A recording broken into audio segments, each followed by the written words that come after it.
మన తండ్రి అయిన దేవుని నుండి ప్రభువైన యేసుక్రీస్తు నుండి మనందరికీ కృపా సమాధానములు బహుగా విస్తరిస్తూనే ఉండునుగాక. ఆమేన్. దేవుని యొక్క మాటలను మనమందరము నేరుగా ధ్యానం చేద్దాం. పరిశుద్ధ గ్రంథంలో నుండి యెహోషువ గ్రంథము 2వ అధ్యాయం 1వ వచనాన్ని చదువుకుందాం. నూను కుమారుడైన యెహోషువ వేగుల వారైన 2 మనుషులను పిలిపించి, మీరు పోయి ఆ దేశమును ముఖ్యముగా యెరికోను చూడునని వారితో చెప్పి, షిత్తీము నొద్ద నుండి వారిని రహస్యముగా పంపెను. వారు వెళ్ళి రాహబను నొక వేశ్య ఇంట చేరి అక్కడ దిగగా, దేశమును వేగు చూచుటకు ఇశ్రాయేలీయుల యొద్ద నుండి మనుషులు రాత్రి వేళ ఇక్కడకు వచ్చిరని యెరికో రాజునకు వర్తమానము వచ్చెను. చాలు. దేవుడి మాటలను మనందరి కొరకై ఆశీర్వదించి విరిచి పంచునుగాక. ఆమేన్. మోషే ఇశ్రాయేలీయులను ఐగుప్తు దేశంలో నుండి కానానుకు నడిపించడానికి బయటికి తీసుకొచ్చిన తర్వాత కానానుకు బహు సమీపమునకు వచ్చినప్పుడు మోషే చిన్న తప్పిదం వల్ల దేవుడు అతనిని కానానులోనికి వెళ్ళడానికి యోగ్యుడిగా ఎంచలేదు.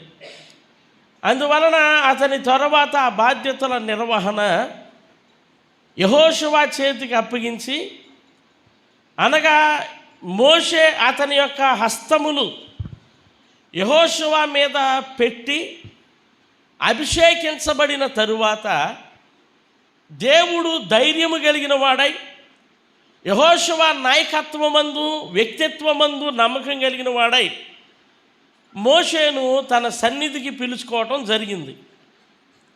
ఆ తరువాత ఫస్ట్ టాస్క్ యెహోషువకు వచ్చింది ఏంటయ్యా అంటే, యెరికో అనబడినటువంటి ఒక పట్టణాన్ని జయించాలి. అది అతనికి ఉన్నటువంటి మొట్టమొదటి టాస్క్. అంటే అతడు కెప్టెన్ అయిన తరువాత ఒక బలమైన శత్రువుని ఎదుర్కోవలసిన పరిస్థితి ఏర్పడింది.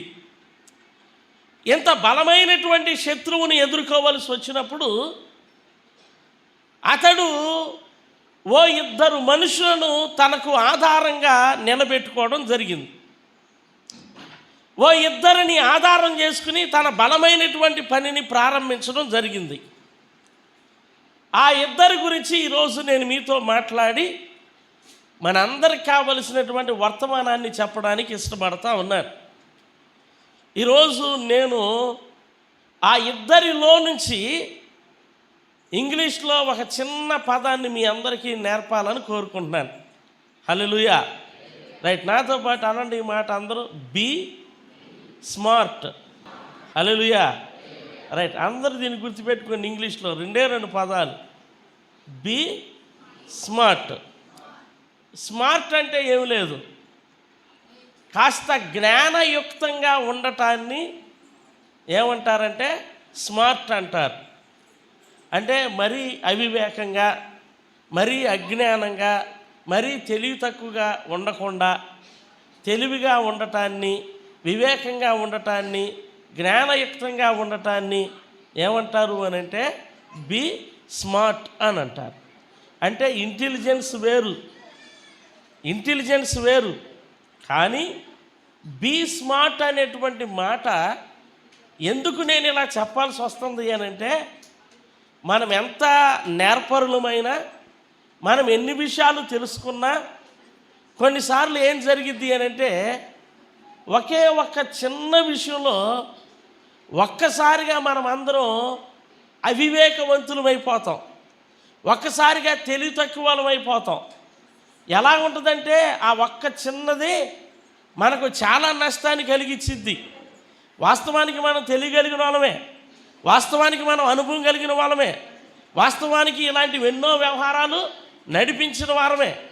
కానీ హల్లెలూయా, కానీ ఒకే ఒక్క చోట అప్పటికప్పుడు మన ఆలోచన శక్తి పడిపోద్ది. అప్పటికప్పుడు మన తెలివి పని చేయటం ఆగిపోద్ది. అప్పటికప్పుడు మనం ఏం చేస్తున్నామో తెలియకుండా చేసేస్తాం. అలా చేసి అజ్ఞానంతో కూడినటువంటి ఒక చిన్న నిర్ణయం తీసుకుంటాం. అజ్ఞానంతో కూడిన పనికి ఒడికడతాం. ఆ ఒక్కటే మనల్ని ఏం చేసిద్ది అని అంటే ఎంతో నష్టానికి గురి చేసిద్ది. హల్లెలూయా. నేనేమంటానంటే ఆ ఒక్క చోటే ఎలా ఉండాలి అని అంటే మనం జ్ఞానయుక్తంగా ఉండాలి. హల్లెలూయా. ఆ ఒక్క చోట కూడా జ్ఞానంగా ఉండటాన్ని, తెలివిగా ఉండటాన్ని ఏమంటారు అని అంటే స్మార్ట్గా ఉండటం అంటారు. దేవుని స్తోత్రం. హల్లెలూయా. మీకు ఎన్ని తెలిసినా తెలియకపోయినా ఏదో ఒక సందర్భంలో మనము కొన్నిసార్లు తెలివి తక్కువతనంగా ప్రవర్తిస్తాం, తెలివి తక్కువతనంగా యోచిస్తాం, తెలివి తక్కువతనంగా నిర్ణయాలు తీసుకుంటాం. అలాగని మనం తెలివి తక్కువ అసలు కాదు. మనకు చాలా తెలుసు. అయినా సరే హల్లెలూయా, అయినా సరే ఏం చేస్తాము అని అంటే మనము అక్కడ అజ్ఞానంగా వ్యవహరిస్తాం. కొన్నిసార్లు మన యొక్క బ్రెయిను మనకున్నటువంటి తెలివిని, మనకున్నటువంటి జ్ఞానాన్ని ఒక్కసారిగా మాయం చేసేసింది. దాన్ని ఆబ్సెంట్లో తీసుకెళ్ళిపోయింది. ఆ క్షణాన మనం అవివేకవంతులు అయిపోయాం, అజ్ఞానులు అయిపోయాం. అందుకనే మనము నష్టానికి కొన్నిసార్లు అయితే వివాహ సంబంధాల విషయంలో, కొన్నిసార్లు అయితే పెద్ద పెద్ద ఆర్థిక లావాదేవీల విషయంలో ఏమండి సరి అయినటువంటి ఆలోచన చేయలేక, బలమైన ఆలోచన చేయలేక అప్పటికప్పుడు అజ్ఞానపు ఒక నిర్ణయానికి, ప్రలోభానికి లోబడిపోయి నష్టపోయిన వారు ఎంతోమంది ఉన్నారు. హల్లెలూయా. నష్టపోయిన వారు ఎంతోమంది ఉన్నారు. అందుకనే మీ అందరికీ నేను చెప్పేది ఏంటంటే బీ స్మార్ట్. హల్లెలూయా. తెలివిగా ఉండండి. దేవుని స్తోత్రం. హల్లెలూయా. తెలివిగా ఉండండి. ఆకస్మికమైన తెలివి అనేది ప్రాముఖ్యమైనది. యెహోషువ తన మొదటి టాస్క్లో యెరికో వారి మీద యుద్ధము చేయవలసిన పరిస్థితి ఏర్పడినప్పుడు అతడు ఆశ్రయించినటువంటి ఇద్దరు వ్యక్తులు ఎవరనుందో చూడండి. అక్కడ 2వ అధ్యాయం 1వ వచనంలో నూను కుమారుడైన యెహోషువ వేగుల వారైన ఇద్దరు మనుషులను పిలిపించి ఎవరిని ఆశ్రయించాడు? వేగుల వారిని ఆశ్రయించాడు. ఎందుకీ వేగుల వారు అనగా ఎవరు? ఏమండి, వేగుల వారు అనగా ఎవరు? వారు ఏమాత్రం యుద్ధ శూరులు కాదు, వారు ఏమాత్రం యుద్ధ వీరులు కారు. ఎందుకీ వేగుల వారు అనగా ఎవరు అని అంటే అందరూ నాతో పాటు చెప్పండి, చాలా తెలివైన వారు. హల్లెలూయా. ఎవరమ్మా? వేగుల వారంటే సామాన్యులు కాదు. ఈ వేగుల వారు అనేటువంటి వారు ఆ రోజుల్లో కంపల్సరీ ఉండేవాళ్ళు. ఏమండి, యుద్ధము చేయటానికి దేహపు బలము సరిపోద్ది, కానీ వేగుల వారు అవ్వాలంటే దేహ బలము సరిపోదు. ఖచ్చితంగా ఏం కావాలి అని అంటే బుద్ధి బలము, జ్ఞాన బలం అనేది కావాలి. తెలివి లేకపోతే, వివేకం లేకపోతే, జ్ఞానము లేకపోతే వారు వేగుల వారిగా ఉండటానికి అసలు ఏమాత్రం అర్హులు కాదు. వేగుల వారు చేయాల్సిన పని ఏంటి? శత్రు దేశంలోనికి ప్రవేశించాలి. అలా ప్రవేశించేటప్పుడు వారి ఐడెంటిటీ వారికి తెలియకుండా ప్రవేశించాలి. అలా ప్రవేశించేటప్పుడు వారెవరో ఆ దేశస్తులు తెలియకుండా ప్రవేశించాలి. అలా ప్రవేశించేటప్పుడు ఇదిగోండి మారు వేషాలు ధరించాలి. వారు అలా ప్రవేశించేటప్పుడు ఎన్నెన్ని మార్గాల ద్వారా వెళ్ళాలో అవన్నీ తెలుసుకోవాలి. వెళ్ళిన తర్వాత ఎలా ప్రవర్తించాలో తెలుసుకోవాలి. ఎవరి దగ్గరికి వెళ్ళాలో తెలుసుకోవాలి. ఎవరిని ఎంక్వైరీ చేయాలో తెలుసుకోవాలి. హల్లెలూయా. సాధారణమైన పని కాదు.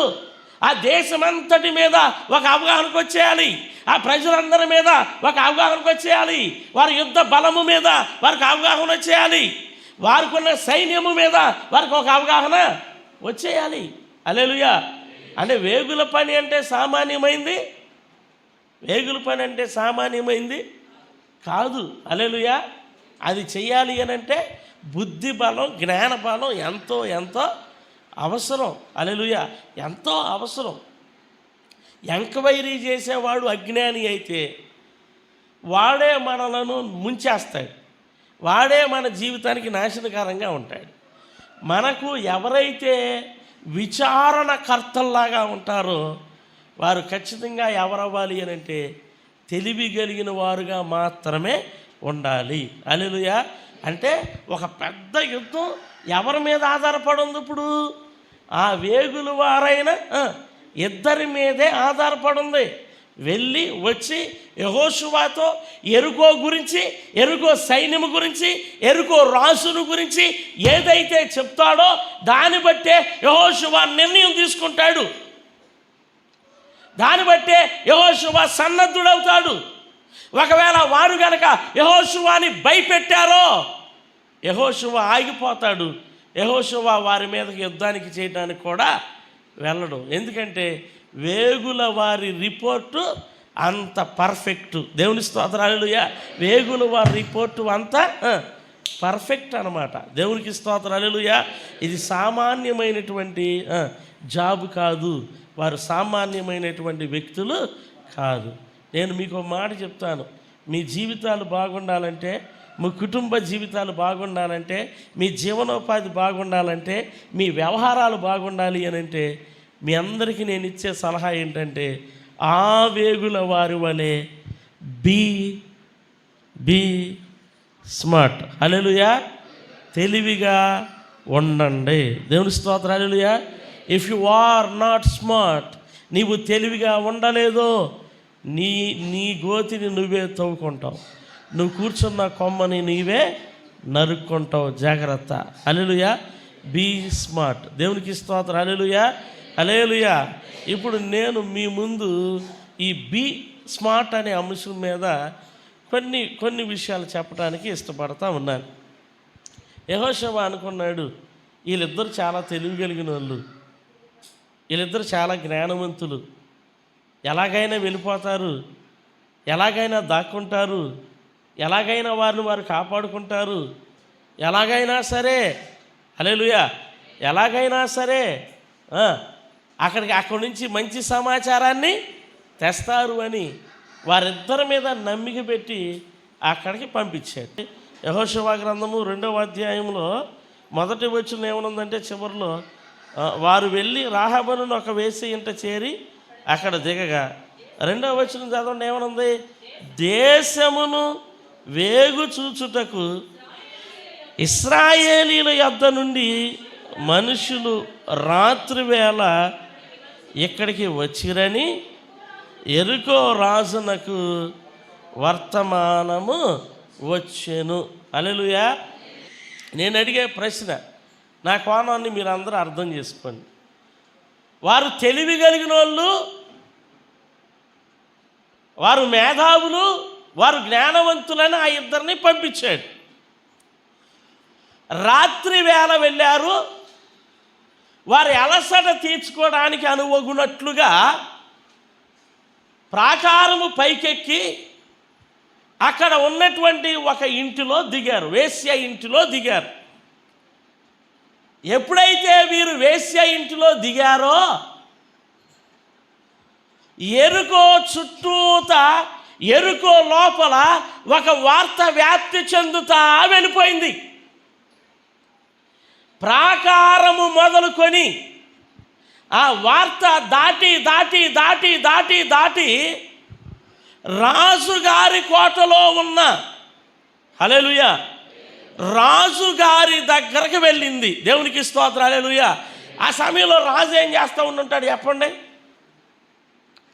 ఏమండి, ఆ సమయంలో రాజు ఏం చేస్తూ ఉండుంటాడు? హల్లెలూయా. కొంతమంది మీరు అనుకుంటున్నారు ఇప్పుడు నేను చర్చిలో ఏది చేస్తున్నానో అదే రాజుగారు అక్కడ చేస్తూ ఉండుంటాడు అనుకుంటున్నారు మీరు. Absolutely right. హల్లెలూయా. ఏం చేస్తున్నావు చర్చిలో? నువ్వు నిద్రపోతున్నావు. హల్లెలూయా. నేను ఇప్పుడు చర్చిలో నిద్రపోతున్నట్టే రాజుగారు కూడా ఆయన కోటలో అంతరంగిక మందిరంలో మరి అర్ధరాత్రి మీద ఏం చేస్తాడండి? ఏ మనిషి అయినా ఇప్పుడు నాకు స్మార్ట్ ఫోన్ ఏమైనా ఉందా? పబ్జీ ఆడుకోవడానికి, ఫ్రీ ఫైర్ ఆడుకోవడానికి, రీల్స్ వెంబడి రీల్స్ చూడటానికి. హల్లెలూయా. ప్రతి మనిషి ఆ సమయంలో ఏం చేయాలి? నిద్రపోవాలి. అలా నిద్రపోతున్న రాజుగారి దగ్గరికి ఒక సమాచారం వెళ్ళింది. ఆ నిద్రను లేపాడు భటుడు వెళ్ళి, ఏడ్రా బాబు ఇంత అకస్మాత్తుగా నన్ను నిద్ర లేపుతున్నావంటే చెవిలో పడిన వార్త ఏంటో తెలుసా?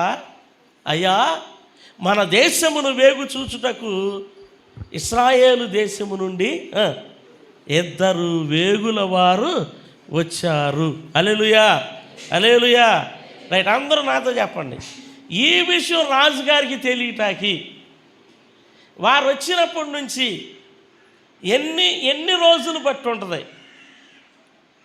ఎన్ని రోజులు బట్టి ఉంటుంది?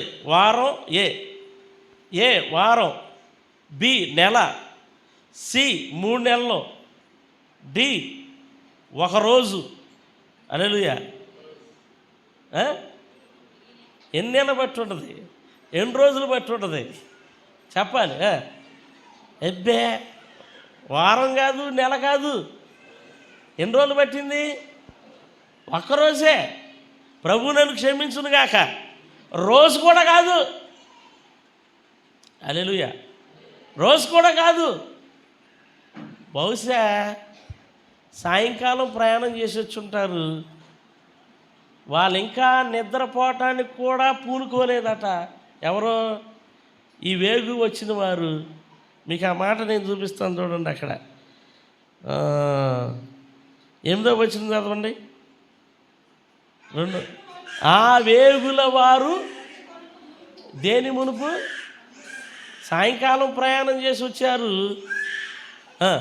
ఎక్కడేమన్నా 8వ వచనంలో ఆ వేగుల వారు ఇంకాను పడుకోలేదట.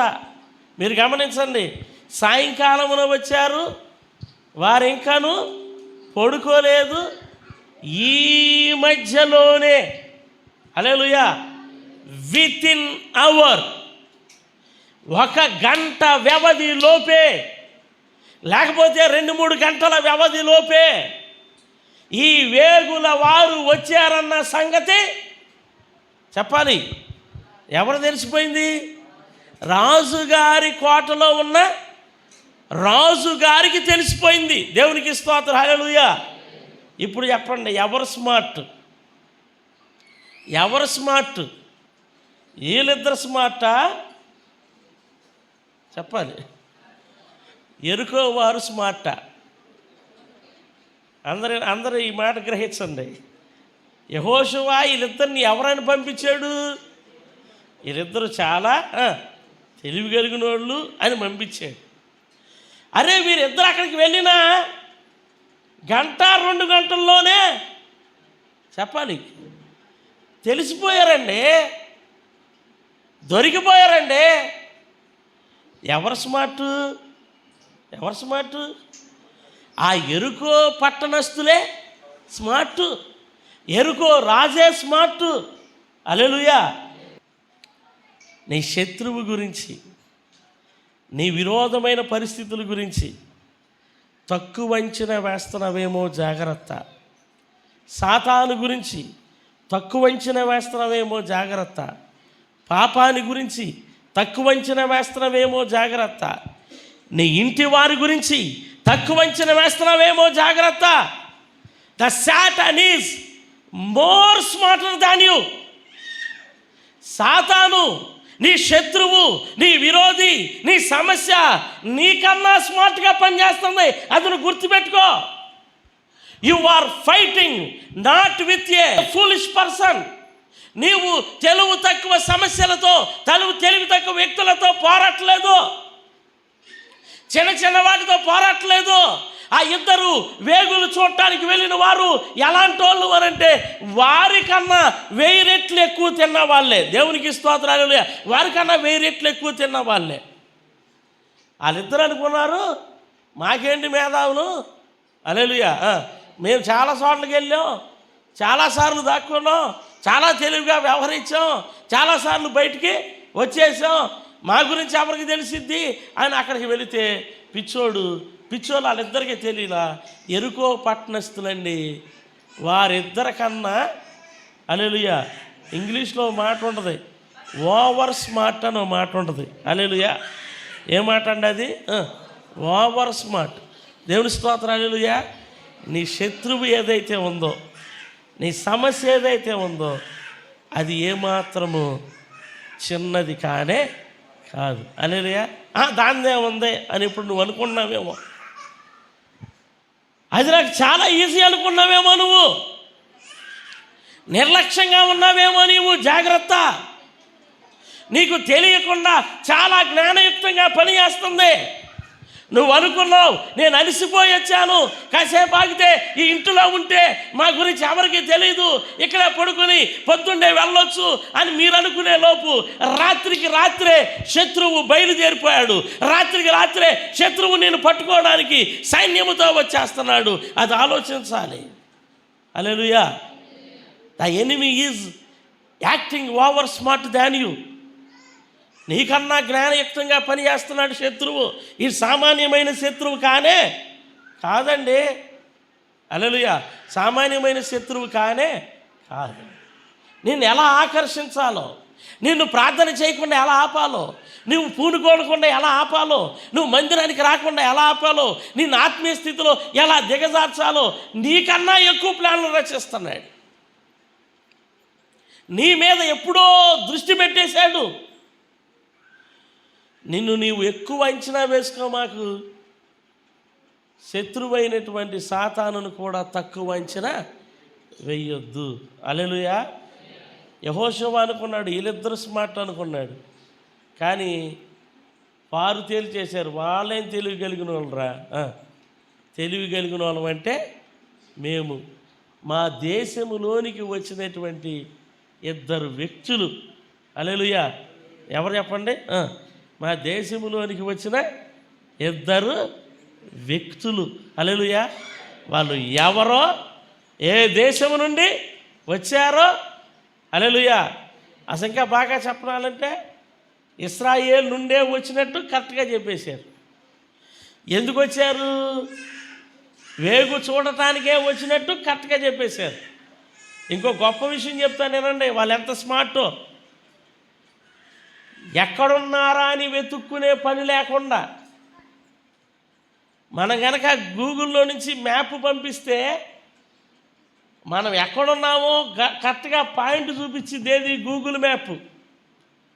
ఆ గూగుల్ మ్యాప్ని ఎవరైతే అనుసరించి మన దగ్గరకు వస్తారో వాళ్ళని వీళ్ళని అడగకుండా ఏ రోడ్డుని వెళ్ళాలో, ఏ సందులో తిరగాలో ఇవన్నీ చెప్పిన తర్వాత కరెక్ట్గా మన పాయింట్కి వచ్చినప్పుడు ఏం చెప్పిద్దంటే ఇంగ్లీష్లో యువర్ డెస్టినేషన్ ఈజ్ హియర్ అంటది. హల్లెలూయా. మీరు చేరుకోవాలనుకున్న గమ్యస్థానం వచ్చేసింది ఇదే అని చెప్పిద్ది. వీళ్ళిద్దరిని వెతుక్కుంటా వచ్చిన వాళ్ళు మీరు ఎక్కడైనా చూసారాళ్ళని అదే అదే అదే అని ఎవరిని అడగల. హల్లెలూయా. ఎట్లా వచ్చేసాడో తెలుసండి? డైరెక్ట్గా రాహబు అనే వేశ్య ఇంటికే వచ్చేసి ఏమన్నారు తెలుసా? ఇదిగో నీ ఇంటిలోనికి వచ్చిన ఆ ఇద్దరిని బయటికి పంపించు అన్నారు. హల్లెలూయా. మీరు ఒకసారి ఆలోచించండి, ఆయన ఎంత ఓవర్ స్మార్ట్. దేవుని స్తోత్రం. హల్లెలూయా. సాతాను అంత ఓవర్ స్మార్ట్. ఏ సమయాన నువ్వు ఎవరితో ఉన్నావో, ఎవరితో ఉన్నప్పుడు నిన్ను అటాక్ చేయొచ్చు. ఏ సమయాన నీవు ఎక్కడ కూర్చున్నప్పుడు నిన్ను అటాక్ చేయొచ్చు. ఏ సమయాన నువ్వు ఏ ఉద్రేకంలో ఉన్నావో, ఏ ఉద్రేకంలో ఉన్నప్పుడు నిన్ను ఎలా అటాక్ చేయొచ్చు. సాతానుకు అన్నీ తెలుసు, అన్నీ కనిపెట్టుకుంటాడు. You are not at all hidden in the sight of Satan. ఎందుకంటే వాడు నీకన్నా ఓవర్ స్మార్ట్. హల్లెలూయా. వాడు నీకన్నా ఓవర్ స్మార్ట్. దేవుని స్తోత్రం. హల్లెలూయా. హల్లెలూయా. హల్లెలూయా. అందరు నాతో పాటు అనండి, వేగుల వారు కన్నా ఎరుకోవారు చాలా తెలివి కలిగిన వారు. హల్లెలూయా. ఎరుకో వారి కన్నా రాహబు ఇంకా తెలివైనది. మళ్ళీ అనండి, ఎరుకో వారి కన్నా రాహబు ఇంకా తెలివిగైంది. దేవుని స్తోత్రం, హల్లెలూయా. యెహోషువ ఎవరు తెలివాలని నమ్మాడు? వేగుల వారు తెలివిగలను నమ్మితే ఎరుకో వాళ్ళేమో నిరూపించారు, వారికన్నా మేమే తెలివిగలగలమని నిరూపించారు. వీరు ఇంత తెలివితో వచ్చి రాహబను వేసే దగ్గరకు వచ్చి, ఇదిగో నీ ఇంట్లో ఉన్నటువంటి వారిని బయటికి పంపించు అని అంటే, అంత జ్ఞానవంతులైన వారిని కూడా ఎలా బురిడి కొట్టించవచ్చో, ఎలా దారి మళ్లించవచ్చో, వారిని కూడా ఎలా తెలివి తక్కువ కలిగిన వారుగా చేయొచ్చో, అన్ని తెలివితేటలు కలిగింది ఈ రాహబు. చప్పట్లు కొట్టి ఒకసారి దేవునికి స్తోత్రం చెల్లించాలి. హల్లెలూయా, హల్లెలూయా. నేను ఒకటే చెప్తున్నాను, నీ శత్రువు కన్నా, నీ సమస్య కన్నా నీవు ఇంకా ఎక్కువైన తెలివి చూపించకపోతే, ఇంకా ఎక్కువైన తెలివి సంపాదించకపోతే, నేను చెప్తున్నాను, నీవు ఎన్నటికీ నీ శత్రువు చేతుల్లో నుండి తప్పించుకోలేవు. దేవుని స్తోత్రం, హల్లెలూయా. నిజంగా నేను రాహబుకి ఇక్కడ హ్యాట్స్ ఆఫ్ చెప్తున్నా. ఒక పాట ఒకటి ఉంటుంది, సమయోచితమైన నీ కృపయే నన్ను అని ఉంటుంది. హల్లెలూయా. నిజంగా రాహబండి తన తెలివిని, తన జ్ఞానాన్ని సమయోచితంగా ఉపయోగించింది. ఉగ్రులై వచ్చినటువంటి వారిని, సమూహమై వచ్చినటువంటి వారిని ధైర్యంగా ఎదుర్కొని నిలబడగలుగునట్లుగా, వారందరి చేతుల్లో నుండి దేవుని బిడ్డలైన ఇద్దరిని కాపాడునట్లుగా వెంటనే తెలివిగా ఆలోచించింది. తీసుకుని వెళ్ళిపోయి వారిని మేడ మీదకి ఎక్కించేసి వారి మీద గడ్డి పరిచేసి కిందకు వచ్చి ఏం చేసిందంటే, అయ్యో వారు ఎవరో నాకు తెలీదు, ఎందుకు వచ్చారో నాకు తెలీదు, వారు వచ్చారు కానీ ఇంకను రాత్రి పడక మునిపే నా దగ్గర నుంచి వారు తిరిగి వెళ్ళిపోయారు. హల్లెలూయా. అంటూ ఏమందో తెలుసండి, వారి దృష్టిని పూర్తిగా వారి మీద నుంచి మళ్ళించడం కోసం, హల్లెలూయా, మళ్ళించడం కోసం, ఇదిగో ఇప్పుడే ఈ దోవ గుండా వెళ్ళారు, మీరు గనక ఇప్పుడే వెళ్తే వారిని పట్టుకోవచ్చు, లేకపోతే వాళ్ళు పట్టుకోలేరు అని వారిని తొందర పెట్టి అక్కడి నుంచి వెళ్ళిపోయేటట్లుగా చేసి వాళ్ళనే కనిపెట్టుకుంటా, వాళ్ళు గవిని దాటి వెళ్ళినాక ఈ గేటు కాపలా వాడు ఆ తలుపులు వేయగానే వెంటనే పైకి వెళ్ళిపోయింది. దేవుని స్తోత్రం, హల్లెలూయా. వెంటనే వారి దగ్గరికి వెళ్ళి వారితో నిబంధన చేసేసుకుంది. దేవునికి స్తోత్రం, హల్లెలూయా, హల్లెలూయా. అంత ఓవర్ స్మార్ట్ కాదు అది, that is the useful smart. ఆమె అంత తెలివిగా ఉంది కాబట్టే ఆ వేగులు వారిద్దరూ కాపాడబడ్డారు, తన ఇంటి వారు కాపాడబడ్డారు, తాను కాపాడబడింది. చరిత్రకెక్కి యుగ పురుషుడైన యేసు క్రీస్తు యొక్క పితరులలో తనకు కూడా స్థానాన్ని సంపాదించుకుంది. హల్లెలూయా. ఆమె ప్రవర్తన పరంగా పాపి, ఆమె ఆమె ఆమె యొక్క జీవనోపాధి పాప సంబంధమైనటువంటి జీవనోపాధి. నీతిమంతురాలు కాదు, యూదురాలు కాదు, ఇశ్రాయేలీరాలు కాదు. హల్లెలూయా. కానీ యేసయ్య పితరురాలుగా పిలువబడటానికి యోగ్యురాలవటం గల కారణం ఏంటంటే ఆమెలో ఉన్నటువంటి, చెప్పాలి, ఆ తెలివి. దేవుని స్తోత్రం, హల్లెలూయా. ఆమెలో ఉన్న తెలివి కలిగినటువంటి ప్రవర్తన. హల్లెలూయా, హల్లెలూయా. ఇప్పుడు దాకా నేను ముగ్గురు తెలివి గల గురించి మాట్లాడా. ఎవరా తెలివి కలిగిన వాళ్ళు? మొట్టమొదటిగానేమో వేగుల వారు, రెండోదేమో ఎరుకో వాళ్ళు, మూడోదేమో ఎవరు? రాహబు. హల్లెలూయా. ఓకే, రిపీట్ చేయండి. ఒకటి ఎవరో, రెండు ఎరుకో వాళ్ళు, మూడు. ఎంతకి నీ సంగతి ఏంటి? నీ సంగతి ఏంటి? నీ జీవితం సంగతి ఏంటి? నీ పనుల సంగతి ఏంటి? నీ ప్రయత్నాల సంగతి ఏంటి? నీ కుటుంబం సంగతి ఏంటి? నీ కుటుంబ భవిష్యత్తు సంగతి ఏంటి? ఆ వేగులు వారు తెలివి కలిగిన వాళ్ళు అయితే నీ కుటుంబం బాగుపడిద్దా? ఆ ఎరుకో వాళ్ళు తెలివి కలిగిన వాళ్ళు అయితే నీ పరిస్థితులు బాగుపడతాయా? రాహబు తెలివి కలిగిందైతే, హల్లెలూయా, రాహబు తెలివి కలిగిందైతే నీ భవిష్యత్తు బాగుంటుందా? మరి ఎవరు తెలివి కలిగిన వాళ్ళైతే బాగుంటుంది అని మళ్ళీ అందరూ అనండి, మీరే అనను నన్ను. నేను తెలివి కలిగిన అయితే మీ బాగుంటాయా? Who should be the wise person? Who should be the smart person? ఎవరు తెలివి కలిగిన వారైతే నీ కుటుంబానికి దీవెన, నీ భవిష్యత్తుకు దీవెన అంటే అబ్సల్యూట్లీ నీకే ఆ తెలివితేటలు కావాలి, నీకే ఆ సమయోచితమైనటువంటి జ్ఞానం రావాలి. ఒకవేళ ఈ విషయంలో కనుక నువ్వు ఫెయిల్ అయిపోయావో, నువ్వు కట్టుకుంటూ వెళ్ళిన గొప్ప జీవితం ఒకే ఒక చిన్న నిర్ణయం చేత కుప్ప కూలిపోద్ది, జాగ్రత్త. హల్లెలూయా, కుప్ప కూలిపోద్ది, జాగ్రత్త.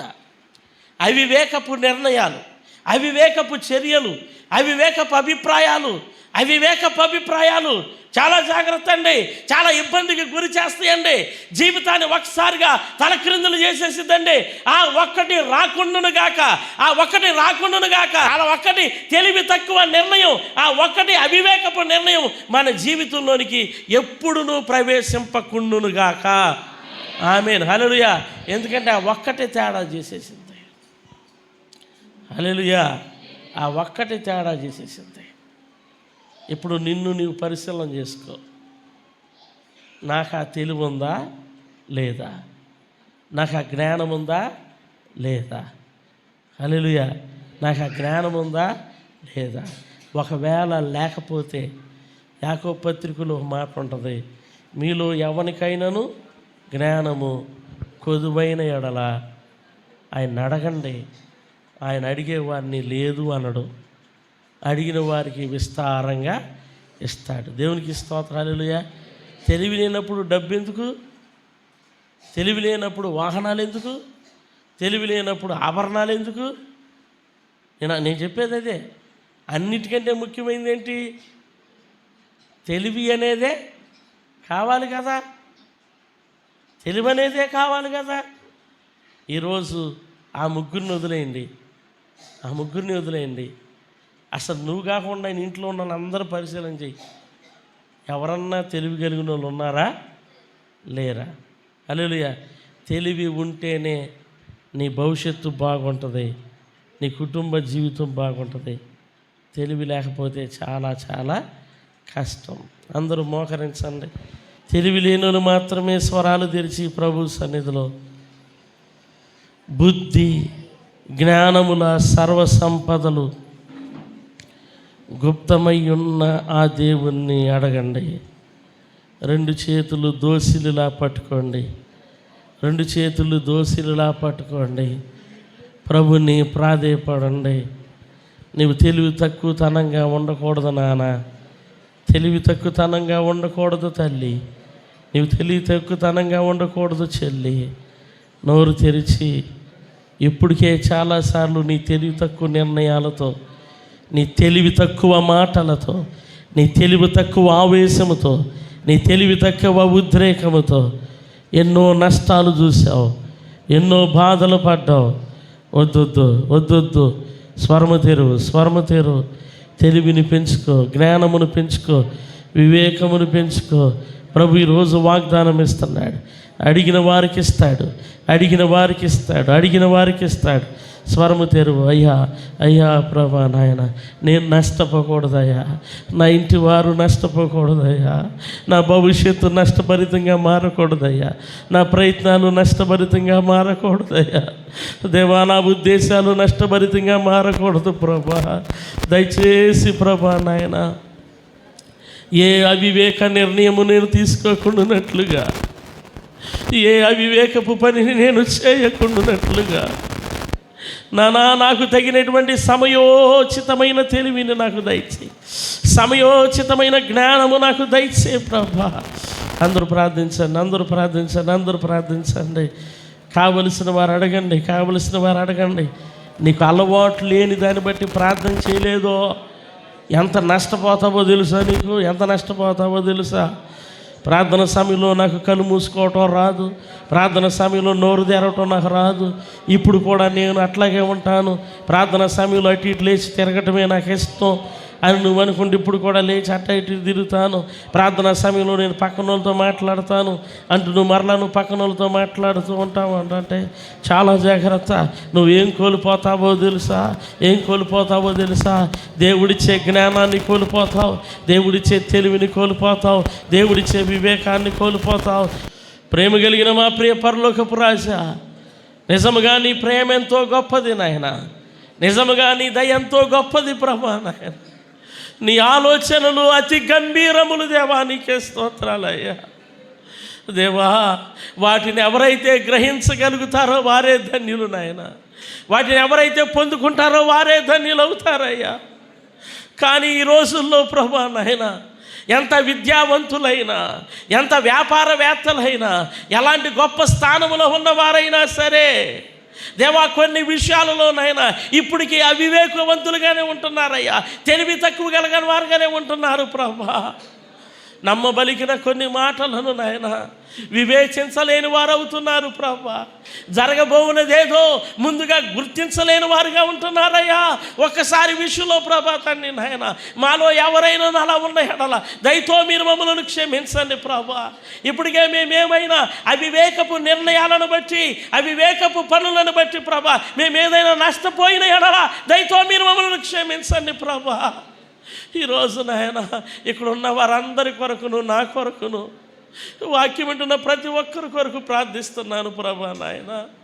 మమ్మల్ని తెలివి కలిగిన వారిని చేయండి అయ్యా, జ్ఞానం కలిగిన వారిని చేయండి ప్రభా, వివేకవంతులను చేయండి ప్రభా. ఇక మీదట మేమేది నష్టపోకుండా ప్రభా నాయన అంతకంతకు ప్రభా నాయన దీవెన పొందే తెలివి కలిగిన వారంగానే మమ్మల్ని తీర్చిదిద్దమని నజరేయుడైన యేసుక్రీస్తు నామమున అడిగి వేడుకుంటున్నాను తండ్రి.